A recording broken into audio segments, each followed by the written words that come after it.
बरं, काल परवा मी जेव्हा मराठवाड्यात होतो तिथल्या वृत्तपत्रात एक फोटो पाहिला पवार साहेबांचा शेतकऱ्यांसोबत. आजपर्यंत त्यांना जणू माहितीच नव्हतं या देशामध्ये, या राज्यामध्ये शेतकरी आहे. हे जेव्हा कृषी मंत्री होते तेव्हा एक सुद्धा फोटो मी तरी पाहिला नाही शरद पवारांचा की जो शेतकऱ्यासोबत आहे. प्रत्येक वेळेला क्रिकेटर बरोबर फोटो. आता याने एकदम साक्षात्कार झाला की शेतकरी आहे बाबा राज्यात आणि दुष्काळ आहे, विशेष म्हणजे दुष्काळ आहे हे आता त्यांना कळलं. आणि फोटो असा होता की गुरांची जी चारा छावणी आहे त्या चारा छावणीला शरद पवार यांनी भेट दिली, हेलिकॉप्टर सोडून दिलं आणि गोरगरिबांचा हा कैवारी शेतकऱ्यांमध्ये जाऊन बसला आणि चारा छावणीमध्ये कसं काय चाललंय, कसं किती चारा येतो, किती खायला घालतो.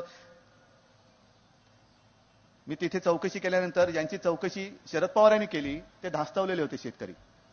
म्हटलं का रे बाबांनो, एवढा मोठा माणूस तुमच्याकडे चौकशीला आलात, का तुम्ही धास्तावलात? ते म्हणे साहेब तुम्ही विसरलात, आम्ही नाही विसरणार. म्हटलं का? अहो या काँग्रेस राष्ट्रवादीनी त्यांच्या वेळेला जेव्हा दुष्काळ होता आणि असाच चारा छावण्या होत्या तेव्हा आमच्या गुरांचं शेण सुद्धा खाल्लं होतं, त्या शेणाचा सुद्धा घोटाळा केला होता. म्हणजे मग काय खायचं तुम्ही सोडलं होतं? टॉयलेटमधले पेपर खाल्ले, शेण खाल्लं, सगळं खाल्लं, IPL मध्ये घोटाळा करून ठेवला. आणि हे सगळे घोटाळे बघितल्यानंतर तुम्हाला काय वाटतं? एक राजकारण्यांचा असा समज असतो की जनतेची स्मरणशक्ती कमी असते. खरं म्हणजे राजकारण्यांची स्मरणशक्ती कमी असते, कारण त्यांना असं वाटतं की ही लोक विसरून गेलेत. नाही, विसरले नाहीत कोण. जास्त पाठीकडे जाण्याची गरजच नाही.